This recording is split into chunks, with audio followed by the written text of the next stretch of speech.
Dior Fahrenheit is an iconic scent that has been around since 1988 and deserves to be in the discussion as one of the best of all time. But is it still relevant in 2025? Let's talk about it.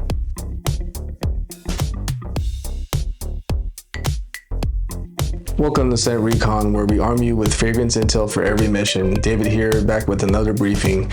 Quick disclaimer, every bottle and sample I test is purchased with my own money. I'm not sponsored, and if that ever changes, I will be transparent with you guys.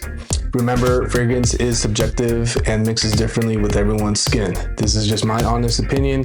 Thank you for watching.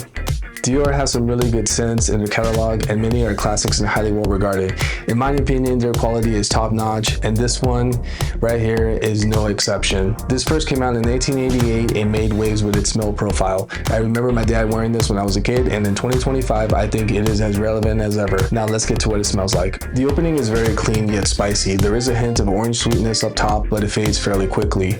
The violet leaf gives off the clean, ozonic, and petrol gasoline smell that Fahrenheit is known for. The nutmeg gives this peppery dry note that I really enjoy, and plays a supporting role to blend with the other notes. It is just outstanding, and it keeps me sniffing over and over. Overall, the opening is very clean, spicy, very unique. As the opening starts to fade away, the florals start to come up with cedar and sandalwood, bringing a dry woodiness to the composition, and you will notice the transition from light to a darker depth, representing the transition from day to night. The florals add a soapiness filter to keep the woods from being overly dark. The nutmeg is still around, keeping that peppery edge. In the dry down, the leather joins the cedarwood and sandalwood. The leather is a little smoky, yet it is not overbearing, just masculine.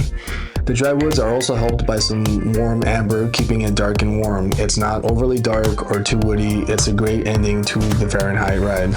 Even though this has been reformulated and many say that it has been watered down, the performance from this is excellent for an EDT. Projection is strong for the first 2 hours and moderate for the next 3 to 4. People will smell you, and you will be surrounded by a scent bubble. On close, this will last for days. I think 3 to 4 sprays is enough for you to get noticed, but be careful not to overspray because you can become nose blind. This can be cloying, so be mindful of your sprays. So the question is, who is the target audience? This is a manly scent.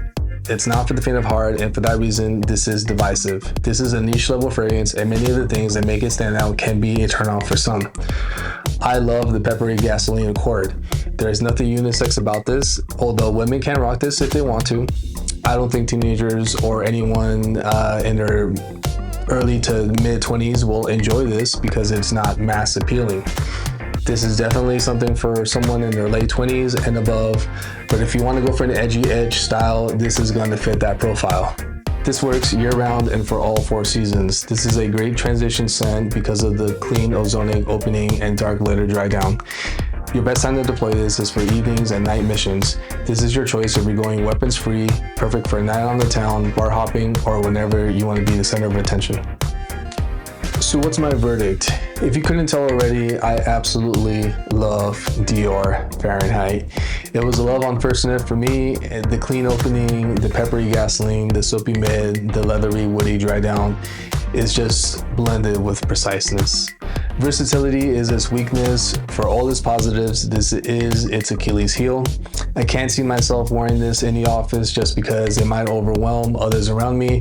Like I said, the gasoline accord is divisive. For a designer scent, this is niche level and well worth a spot in your inventory. Although I will say, do not blind buy this. You can easily smell this at any store. If you want to get a bottle, you can find it at discounters. And if you don't want to pay full retail, which I would not advise, this is one you should definitely get your nose on. Have you smelled it? And what are your thoughts on Fahrenheit EDT? I would love to hear from you.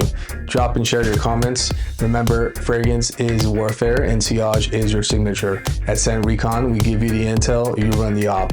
Choose your loadout carefully. Till next time, your nose is our mission. Take care.